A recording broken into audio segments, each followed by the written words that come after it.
Okay, glad you're along tonight. It is August the 12th, the second Thursday, the first time that we've been able to talk to Gerald Celente in a month already, and wow, do they go fast, these months. Gerald, are you there? I'm here, Jeff. Welcome back, brother. Oh, thanks for having me. Yeah, my pleasure. It gets crazier all the time. I know there's no bottom to it, but it's kind of fun to watch how low it goes. It keeps going down. I love the language that they keep using. The claims for unemployment numbers came out today, of course, and they were unexpectedly higher than anticipated. This Mr. Unexpected has been showing up now. He was here last week. Unexpected. Yeah. You know, we've been saying this forever. Yeah. And then I'm listening to the NBC nightly news, and how just 6 months ago, economists was so much more optimistic. Yeah, a bunch of flunkies were optimistic. A bunch of shills were optimistic. A bunch of suck-ups were optimistic. Yeah. A bunch of crooks were optimistic. That's right, gangsters. Gangsters were optimistic. Yeah, exactly. The people that suckered you into buying those homes with that $8,000 carrot they called a tax break were optimistic. That's true. They suckered people into buying homes in a falling market. 20 million vacant houses in the United States. That many? 20 million. And by the way, that doesn't count all those, dilapidated cities around the country with these beautiful, beautiful structures that are just going into dust. Well, they are our heritage is what they are, and they are going, and you're absolutely correct. Detroit is doing an interesting thing, I guess, and I haven't followed it in the last couple of months, but they're raising a lot of the dilapidated, and some of the buildings are nice, the older homes, but they're clearing land and kind of going back to gardening and open space to try to save the city. The city's dead. I guess they're trying, like Dr. Frankenstein, to resurrect it with some radical surgery, but I kind of like the idea of clearing out large tracts in some of these horribly ugly, unhealthy, despicable urban areas they call cities. That's not bad. No, it's not. And actually, this is going to be one of we're working on. And this work it never stops. We just got out the summer edition of the Trends Journal. Yeah, and wonderful. We're working on the fall, but we're also working on the winter edition for the top trends of 2011. And one of the ones we're looking at is homesteading.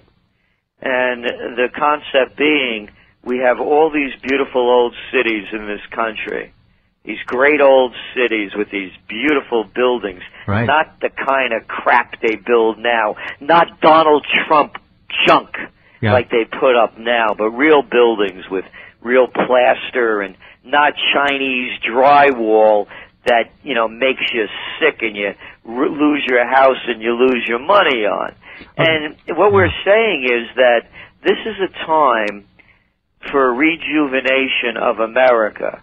It's a time to bring back these grand old cities, whether they're Carbondale, Pennsylvania, or Endicott, New York. You drive around the country, you go in areas of St. Louis, you see these grand homes going into disrepair, and on and on. And so our concept, Jeff, is all these little amazing and special children that went to college and they're $100,000 in debt, and they're living with mommy and daddy. Oh, they're working for $8 an hour at Blockbuster, don't forget. That's right. With their PhD and mommy and daddy are paying for their cell phone, and their room and board, auto insurance, the whole thing. Get them out of the house. Cut the cord. Let them grow up, and let them start resettling these great cities. It's the 21st century. It's a time for new homesteading.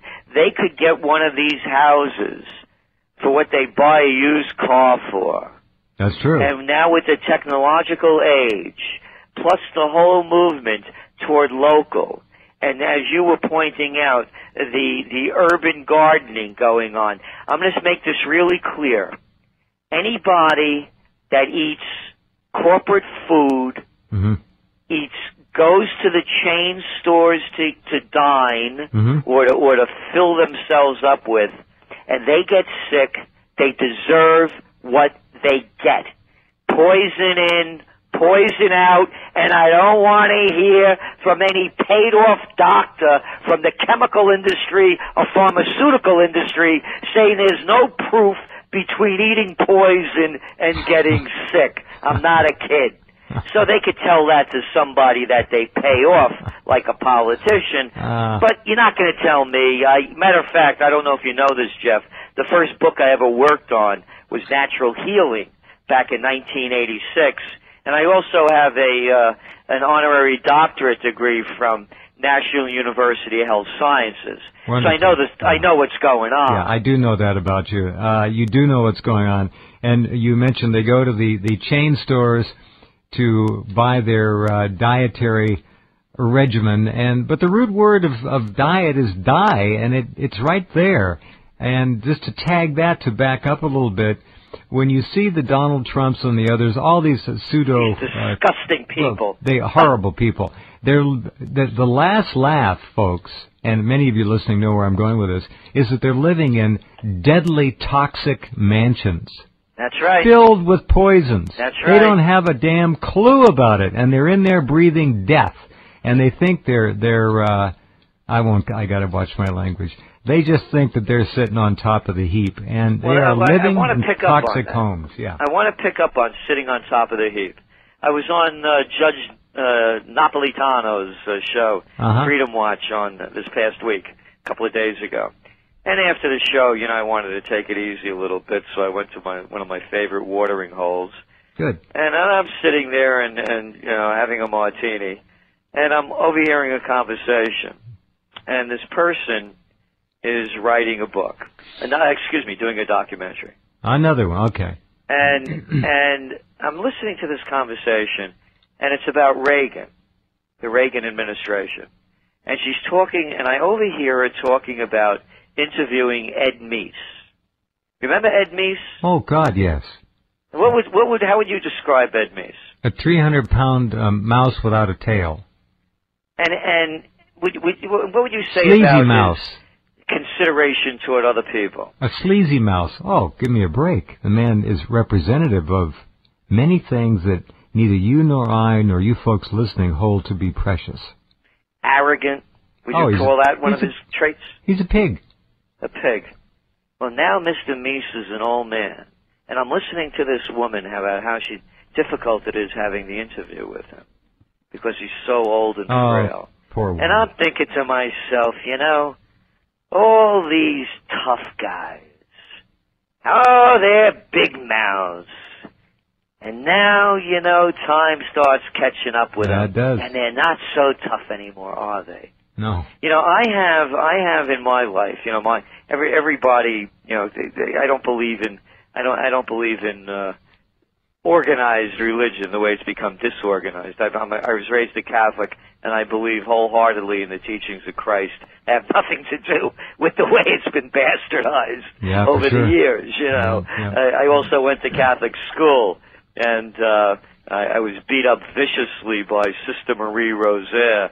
And I look back in time and I say, boy, am I glad Father Foley was a ladies' man, So I have nothing to do with organized religion, but I believe in the teachings of Christ. And I have my definition of hell. And my definition of hell is taking that last breath and knowing that you're not the person that you claim to be. That it's the moment of death is the moment of truth. It's all and when I hear about an Ed Meese now, or the other ones, the moment of truth is coming. Yeah, it is. Too late to repent, folks. You do it now, today. And these people that Gerald was talking about, there are a lot of them. And their time is coming. We'll be right back in just a minute with Mr. Gerald Celente. And we return our conversation with Gerald Celente, who is kind enough to spend an hour with us once a month, the second Thursday of each month. He is a man of extraordinary insight, and as you well know by now, And if you're new to the program, welcome. Gerald doesn't mince words, and he tells it exactly like it really is. Long ago, Howard Cosell told me that. I loved that guy. He was really something. A true intellect in a field of, shall we say, generally not intellectual participants. Nice people, but okay. Howard was amazing. And to hear him talk about Muhammad Ali, a boxing man, any of those things, any sports, was always a treat, because the man was by the way, I don't know if you ever had a chance to meet him, he was about 6'3". He was very tall, all stooped over from arthritis. And once I had a chance